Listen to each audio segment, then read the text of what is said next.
MCX daily research पर crude oil और natural gas की वीडियो में आप सभी का स्वागत है। आवरली टाइम फ्रेम के अंदर यहाँ पर भी कैंडल ली गई है फ्रेंड। और देखिए चार्ट में आपको ये लाइन ड्रॉ करके हमने बताई थी कि इस जोन के ऊपर आवरली कैंडल की क्लोजिंग जब भी मिलेगी अप साइड में प्राइस बढ़ेगा, तो ये मान के चलना है कि कंटिन्यू आपको इस वीक में तेजी देखने को मिलेगी। ऐसा कुछ हमारा पिछले वीक का एनालिसिस था। ये यहाँ पर देखिए इस ग्रीन लाइन की तरफ वापस से प्राइस आया भी, या उसके ऊपर सिग्नल मिला हमें इन कैंडल के रूप में क्लोजिंग मिल करके। उसके बाद देखिए गिरावट हुई, गिरावट वहीं तक हुई जहां से प्राइस उठा था और जो हमने रेंज रखी थी। गिरावट होने के बाद देखिए सिग्नल चूंकि मिल चुका था कि कंटिन्यू बाई साइड में रह सकता है ये वीक, तो लास्ट में हमें पूरे वीक में तेजी देखने को मिली है। और ये तेजी आप कंटिन्यू बनी रह सकती है, अभी कंटिन्यू बनी रह सकती है। तो क्या रखें आगे की सपोर्ट, वो कौन सा जोन हो सकता है फ्रेंड? देखिए जो ये ग्रीन लाइन है अब इसको नीचे ले आना चाहिए। 5800 से 5840 की रेंज अब एक मजबूत सपोर्ट का जोन काम करेगी। नीचे की साइड में जब भी क्रूड टूटता है इस रेंज में आए तो खरीदारी करके चलने का वक्त लगता है। और अप साइड में 6000 ये जो 5970 की रेंज है, इस रेंज में भी अगर प्राइस आता है तो आपको तेजी, यहाँ पर प्राइस एक्शन कुछ ऐसा बनता दिखे तो बाई साइड में ही लेकर के चलना है। और बाई साइड के ही कंटिन्यू जो क्रूड में हमें टारगेट इस वीक में देखने को मिल सकते हैं। रेंज क्या रह सकती है टारगेट की, वो देख लेते हैं फ्रेंड। ऐसा अनुमान है कि बाई साइड में देखने को मिल सकते हैं टारगेट, तो रेंज क्या रखें?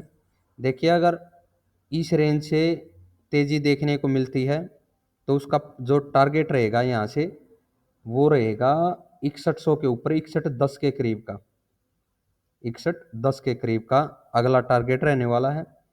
ठीक है, और 6110 के ऊपर सस्टेन होता है प्राइस, या फिर मानिएगा 6130 के ऊपर निकलता है, तो फिर आपको ये 6200 के ऊपर भी निकलता हुआ दिखाई देगा और कंटिन्यू क्रूड के अंदर तेजी बनी रह सकती है फ्रेंड।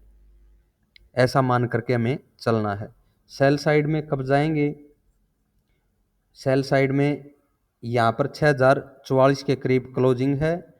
अगर इस जगह पर सपोर्ट नहीं बनती है 5970 पर, नीचे निकलता है तो दोबारा एक डिप देखने को मिल सकता है। वो डिप रह सकता है 5840 की तरफ। ठीक है, वो 5840 के बीच एक मजबूत सपोर्ट है, वहां से रिवर्सल पक्का देखने को मिल सकता है फ्रेंड।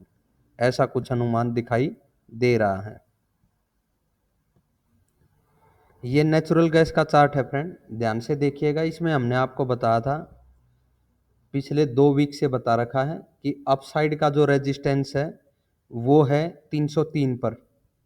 ठीक है, 303 पर जो यहाँ पर ये कैंडल बनी है इसको मैं दिखा देता हूँ कितने रेंज की बनी है। 301.9। ठीक है, जो ये आई लगा है 303 के ऊपर अगर आपको थोड़ा सा भी प्राइस सस्टेन होता निकलता दिखे तो ये मान के चलना है, मैंने बता रखा है कि लगभग 100 पॉइंट की ओर तेजी हमें देखने को मिल सकती है एनजी में। लेकिन 303 के नीचे जब तक है, क्या बताया गया था फ्रेंड कि वापिस सेल साइड में जा सकता है। और जो ये जोन दिया गया था 303 के नीचे 280, उसके नीचे 240। सबसे बड़ी गिरावट एनजी में कब होगी? अगर यहाँ पर 280 के नीचे ये सस्टेन होता है इस वीक में, तो ये वापिस से 240 की तरफ गिर सकता है। 240 के ऊपर इस जोन में संभल जाता है, ठीक है फ्रेंड, दोबारा तेजी देखने को मिलेगी।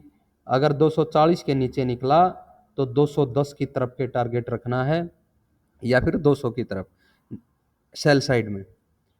तो ये सेल साइड के सिनेरियो है फ्रेंड, कब? इस लो के नीचे 240 की तरफ, 240 के भी नीचे निकले तो 210 की तरफ।